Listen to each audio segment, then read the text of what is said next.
episode 2. I'm Shahar. And I'm Nash. And today I want to talk about the conversation, how you get your popcorn, your customers and services offline.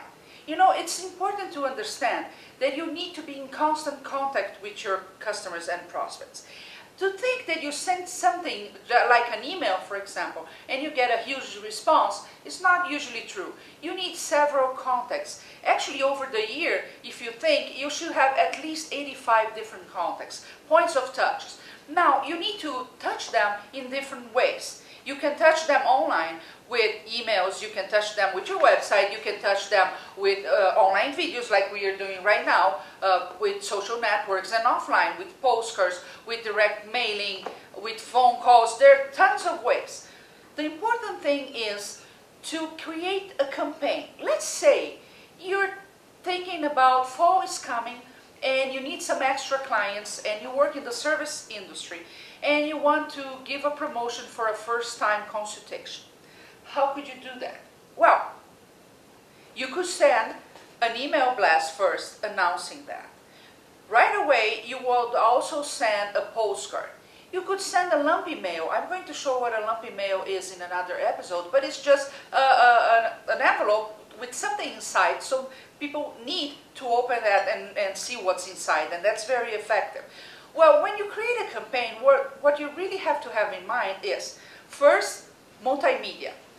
Offline and online strategies that you're going to apply, like email and direct mailing and postcards like I just said. The second thing is how many touches you're going to give. It's normal to have a 6-point touch campaign or a 12-point touch campaign, and how often you're going to send. You might decide to send one every 5 days, one every 7 days, twice a month. So you need to structure that campaign in such a way that over a period of time, let's say you decided that you have 60 days for this promotion for your service.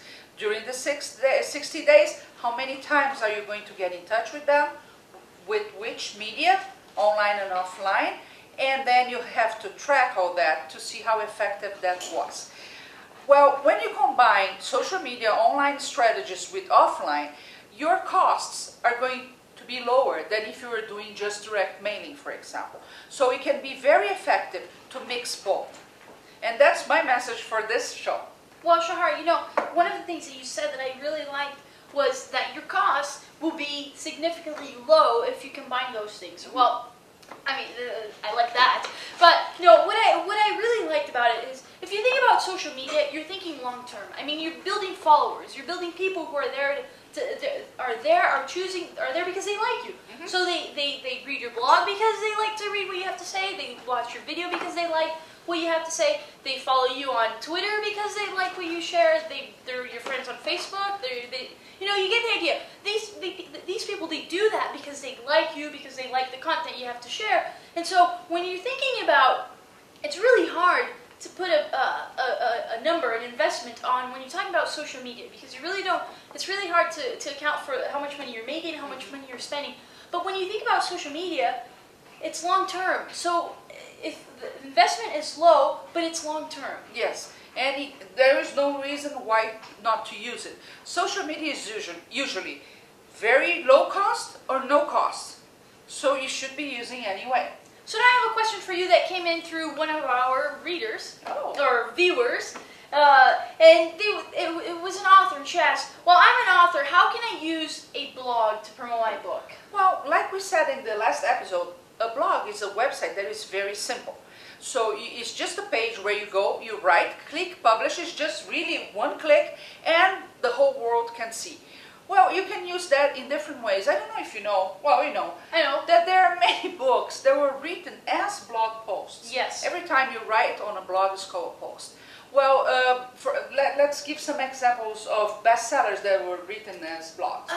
The Long Tail? The Long Tail was a book written as a blog, as a bunch of blog posts. Seth Godin, for example, he wrote Small is the New Big, which was also written as blog posts. There are several. Well, you could say, well, that's kind of dangerous. I'm going to write my book and everybody will see. Can they get the content?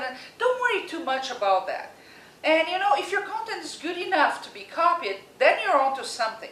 But people usually don't do that. What they do is comment on what you're writing, tell you what they like and what they don't like about the process, so it can be really, really interesting.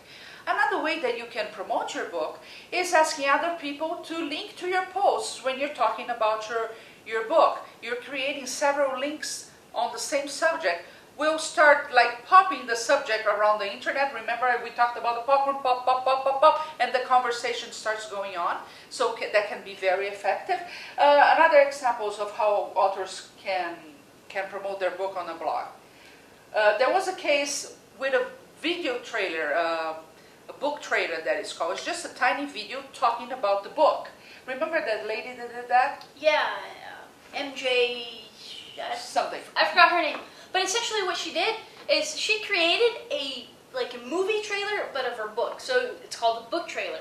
And she posted on her blog and she said, well, you know, every person who links this to their website, every person who puts this video on their website, I'm going to donate $1 to charity. Mm-hmm. And as it turns out, I don't remember the exact figure, but she donated a lot of money to charity and she became known because of that. Because it takes nothing for someone to take that video and put it on their blog, and as a result, they're contributing to some charity organization.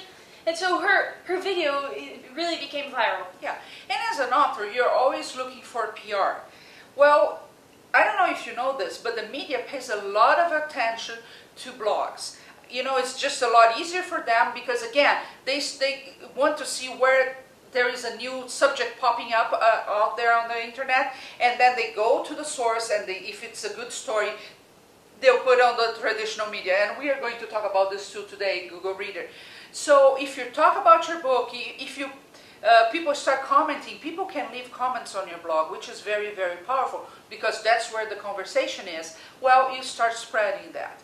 So it can be really powerful. Please blog. Every business owner should be blogging.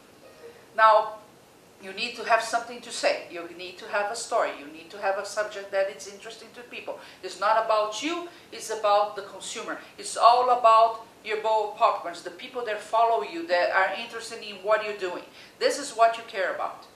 So let's talk about our tool today. Yeah, let's talk about our tool. I don't know that we're going to talk about Google Reader today. We might talk about that some other time. I really want to talk about Google Alerts because really, the idea when you're doing social media is you want to get the word out. You want people to start talking about you, and you want them to create a buzz for you. Mm-hmm. And in a way, you need to measure that. You need to know if it's working or not. So there's a tool out there called Google Alerts.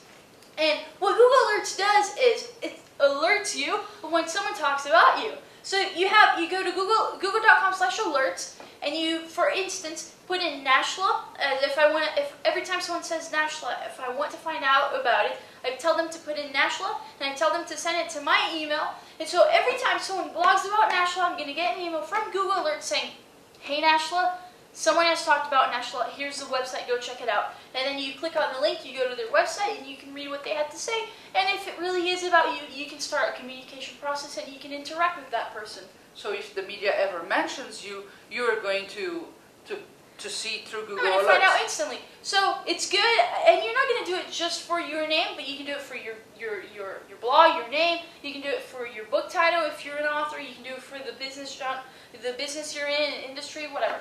It's just a matter of being creative, but it's a way to follow and keep on track and be able to interact if people talk to you about you. Yes, or your competition or too, your competition. Right? Yeah, that's again business intelligence. You always want to know what your competition is doing and people that you admire very much what they're doing, so you can set up Google Alerts for them. Exactly. That's very good. Okay, next time we are going to talk about Google Readers, yes. right? So don't miss our next episode in just 7 days about Google Reader. All right, see you next time. See ya.